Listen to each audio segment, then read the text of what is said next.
finally giving us a roadmap, talking about all the quality of life changes to return essentially the game back to the way it was, plus improved, hopefully, right? We'll go ahead and go through and kind of see.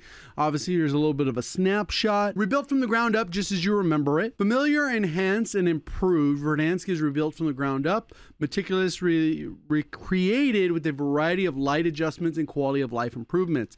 Examples you need to know. Expect intel on some of the exact one-to-one map duplication, enhancement details, and structures and draw distances. Additional cosmetic details, improved access along steep slopes and across buildings, and more.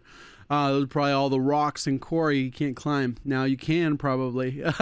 Combat on the Custovian coast. Get ready for the engagements along the southern cliff and newly accessible coast. Players who dropped in 5 years previously on March 10th, 2020 should instantly recognize this as the original big map Call of Duty Warzone experience. Familiar, the map is rebuilt the same as the originals, remember, around 95% of the play space. Enhanced, just the same as the Verdansk 2020 map with beneficial adjustments. New elements within an existing area based on the current game design with quality of life upgrades in mind. Let's take a moment. So example 1, comparison. Familiar facsimiles. All right, cool. So we got that there. Familiar. For the vast majority of the map, structures, roadways, and scenery are one-to-one duplication as shown in the 2 examples. Both the exterior section of Karst River Quarry on the top and the interior of the Superstore bottom are pretty much identical, aside from improved interior lighting and renumbering of the checkout area. Obviously, there's a little bit of a saturation is a little bit different, but we used to run filters before, so I don't know. Enhanced. Top, certain structures like fire station have received detail pass. Bottom, Grasna Bridge, west of TV station, shows Gora River is no longer frozen. Though the water is only ankle deep, the ground thaw extends across most of the map and changes how you hear enemy footsteps as they splash through the water rather than crunching through ice. Also, look through the bridge arch, compare the understated improvements to the draw distance at longer ranges. Yeah, you can see how this left one, it gets all blurry. I wonder if the anti-aliasing stuff, they managed to figure that part out. But right here, you can actually see the way the foliage is. You can see the ridge. Actually, you can see what they're talking about with that draw distance is significant. Even if we look at the top left one here, you could kind of see this area, even though it's the lighting is a little bit hard to see this right part. And down this bridge, you can actually see the detail on the edge of the building. That's actually pretty cool. You could also see the graphical improvements here, enhanced. Top rummage around the storage town, you'll discover a variety of subtle cosmetic details added, including weeds on the garage roof, the ground, reflective puddles, additional electrical pipework, and other minor additions. Bottom, in the Western Hills, Bunker 2 has been enhanced, climbable outcrop, so you'll be able to get that over. So yeah, you can climb this instead of before you couldn't. But yeah, the detail and the graphics are definitely improved. Damn, police got a huge upgrade in terms of color. Okay, so both of those, we can see those. Improved top row Verdansk police station, like the one close to the airport maintenance, have received art and clarity adjustments. Examples include the 3 leftmost top floor windows, which are now openings, and more illuminating interior lighting. So it has more light fixtures, and the windows function a little bit differently. So as before, these were just like that. Now you'll be able to access through them. But other than that, relatively the same. But look at the draw distance. Look at this back area right here, way over here. And look at how clear. Hopefully that's a clear. I mean, I keep saying it, but I'm sure I'm going to keep saying it. Damn, that got to upgrade too. Look at the color on that. Now that you've seen a variety of limited, extremely subtle adjustments to the quality of life improvements to the map, your general summary of what to expect across the season 3 as a whole. Trees aren't in precisely the same exact position as they were in the original map. Any parked vehicles that aren't drivable now look more smoldering wreckage, ensuring players can easily distinguish between immovable automobiles from the cargo, truck, LTV, and other accessible vehicles. One of the biggest changes is the ability to swim, which wasn't originally possible. The Southern Combat Zone has been extended out into the Castovian Sea, and the coastline is now accessible. However, this isn't critical to gameplay, and none of the rest of the map requires swimming. Good clarification for people. Some of the more unforgiving areas of steep, rocky terrain have been adjusted so the mantling and traversal maneuvers are easier, and goat trails are a little bit more prominent. Telephone and electrical poles have been slightly shortened in some locations to enable easier parachute landing. Other traversal points in the areas of disadvantage of some players have been given minor adjustments, allowing routes to a rooftop that are originally inaccessible or originally been accessible only through parachute. This includes additionally new positioned ladders. Okay, that makes sense. Doors can be barged through, are usually double hinge. They swing open in both directions and can be shot or blown open. Okay, those are just the quality of life that we experienced before. Wall senders weren't in the original Verdansk launch. They were originally added as Season 5 of Modern Warzone 2019 and aren't planned to arrive until later into Season 3 in the Battle Royale matches. These have been fitted to numerous buildings to enable players to reach otherwise difficult to reach rooftops in preparation for them to return to the game mode. These aren't the original A-frame shape, but the newer L shape. All right, those are just saying how you zip up is a little bit different. They obviously did a quality of life improvement when they added Area 99 to the way zips work. They went from the A-frame where it feels like you kind of had to jump in and then get in. The L, you just go straight in. All right, I believe that's what that's all talking about. Avello and Plunder at launch, they're scheduled to be bolted to the rooftop overhang. Remember from the original Verdansk. Read more features. Okay, so they'll keep it original. I think they're going to do this as kind of as a feedback on the Plunder side and just see how the usage is, and then they'll include it right away, I guess. The lighting of the exterior map, the draw distance, range, general visibility, and haze of the map has been adjusted to enhance the clarity and minimize glare. Hopefully the anti-aliasing thing. TAA, I believe. The lighting, hopefully that's not an issue, because that's like a big issue of why console players feel like the game is way blurrier. PC still, but generally the engine has felt a little bit hazier because it's doing a little bit of like cover up with anti-aliasing. The lighting of interiors has been adjusted to favor more immediate spotting of enemy operators, and the glare between exiting and entering interiors has been reduced.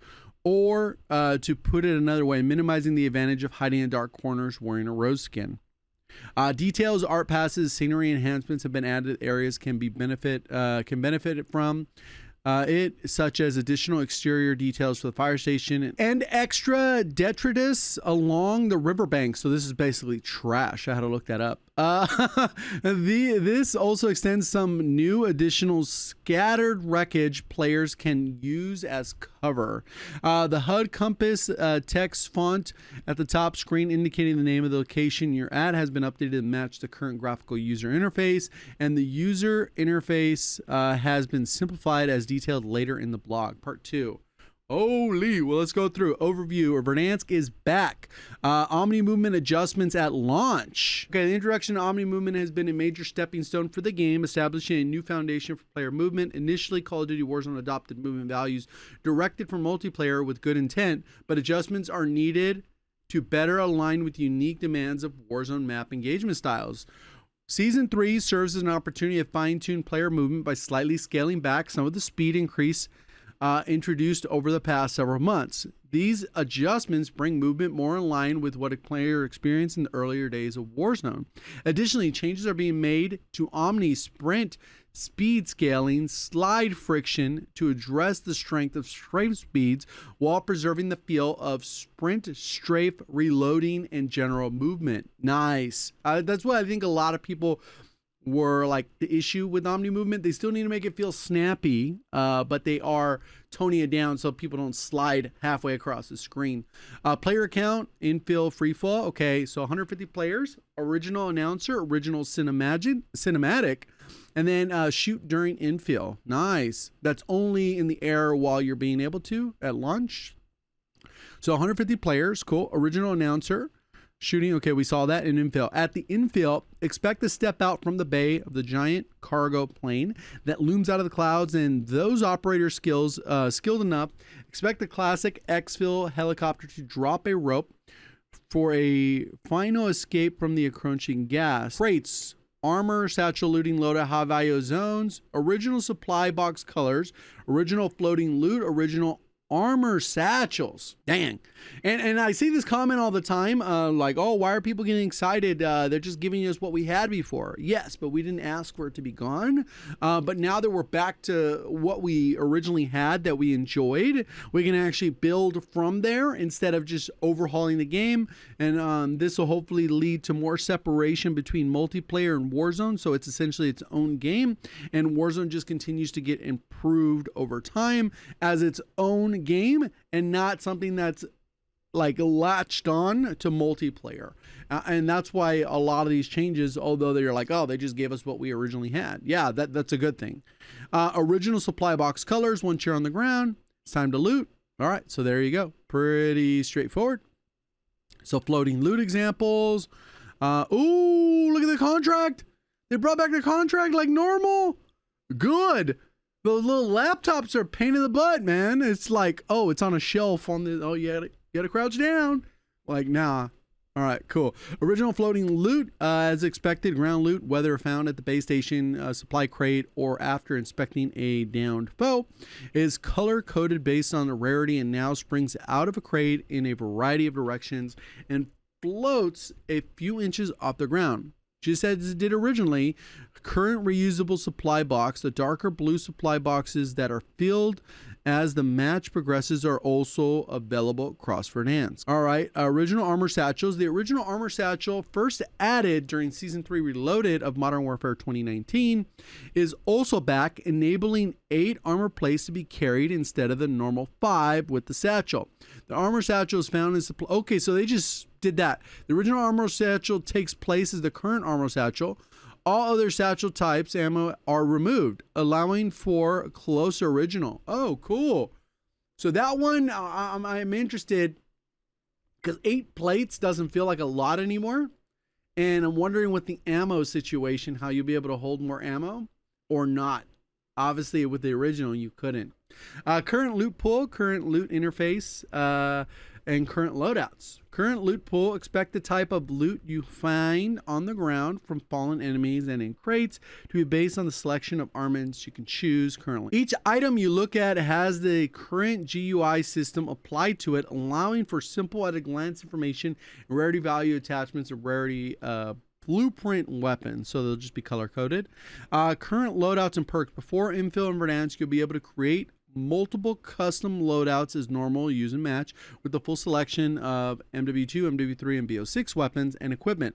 This includes primary pistols, secondary, 3 perks, and a wild card. So it'll still be the same system that we currently have.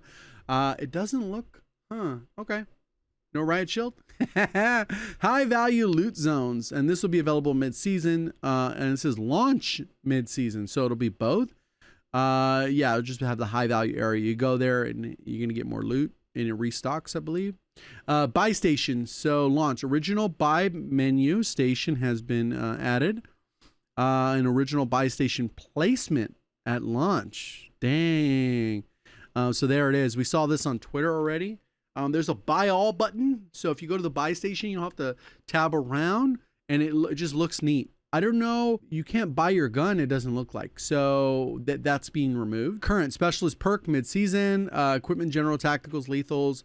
Current Call of Duty Warzone equipment. That'll be available. Returning thermite. Explosive incendiary devices. Sticks to surfaces. Burns fiercely. Okay, so contracts. Original bounty. Most wanted scavenger contracts at launch. 3 of the contracts currently available in Warzone are confirmed for Verdansk coming in the original iterations. The bounty, most wanted, and scavenger. Original contract recon at launch. Nice. Original contracts are back. Find the rugged tablet with the flag icon and activate the small detail. And advance to an objective marker. You and your squad need to stand within a small area, and then it'll do the thing, and you loot cash, and that's it. Boom. W. Contract supply run will be there. Return feature contract multipliers. Nice. That's the XP farm for anyone doing plunder. Complete more than one contract, additional money. This type of contract isn't important. Finish the contract you'd like. Every contract cross receives an additional 30% in its cash payout. The bonus is capped after you finish the 5th contract, and no, this bonus doesn't apply to XP. RIP. Either way, never mind then. Returning contract, big game bounty, recon, train mid-season. Nice. That'll come back. Both of those. And then in public match events, original fire sale, jailbreak, loadout drop, and restock will all be available at launch. Capture the flag, a variant of the gulag. All right, so it says vehicles and rebalancing. This one's another huge one. It says, as topography of Verdansk sometimes favors rapid transportation across the dangerous open terrain, we're test driving the 5 different vehicles coming to the big map, including the return of the fan favorite helicopter. Nice. So we got the heli, the cargo truck, parked at every fire station across the map. This is kind of how they did it before. The tactical vehicle is coming. We got the Polaris, which is going to be crazy but made of paper. All-terrain vehicle. And then we have Verdansk collapse pacing. The collapsing circle of acrid gas that suffocates stragglers and forces operators to rotate in ever-shrinking area performs similarly and relentlessly, just like in the original map. Expect loadout drops during the 2nd and 5th of the 6 circles. And wide variety of final locations to claim victory at. Though dead zones, endgame areas which lack cover or maneuverability choices are being minimized to lessen matches that conclude like the infamous Verdansk Stadium endgame, where it was almost impossible to extricate any teams dug in on the roof. Okay, cool. That's good. Just hopefully they're not on the middle of the map like when we had an Al Mazrah. Vertical ascenders. Verdansk returns with 2 types of ascenders. As you remember, interior and exterior. There are distinct plans involving each. So interior above rope cables, spinning, okay. And then exterior. So they have one here and then the one right here, which is the one that we saw in the trailer, I believe.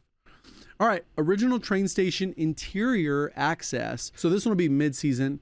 Original train station interior will just open up in the mid-season. So that'll be cool.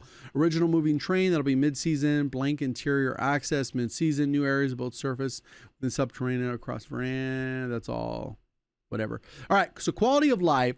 Here's the redeploy all. You can still see all the money. You get kill cams with affected by unsuppressed weapon live ping. What? It'll actually tell you if you were live pinged? That's crazy. It'll have the loadout. Inspect to view attachments. You can actually inspect the weapon. Oh, dang. HUD icon when buyable. All right. And then prioritize favorite loadout in Gunsmith, which that's pretty... They brought that back. Squad redeploying at the buy station. So you get a redeploy all button, weapon inspect, and then it'll view the attachments. That is insane. Prioritize favorite loadout in Gunsmith, attack max zoom and centering settings, detailed depth recap widget. This one's crazy. List of attackers with their name, weapon damage, and hits. This appears currently in Call of Duty. Affected by live ping if the enemy had you pinged via line of sight. Affected by UAV if the enemy had a ping in the minimap. That is the craziest quality of life. Huge W. Affected by unsuppressed weapon. If firing your weapon revealed your location on the minimap to nearby enemies. Updated squad widget. All right, cool. Ping duration settings. A new setting has been added to let you control how long pings stay on your screen.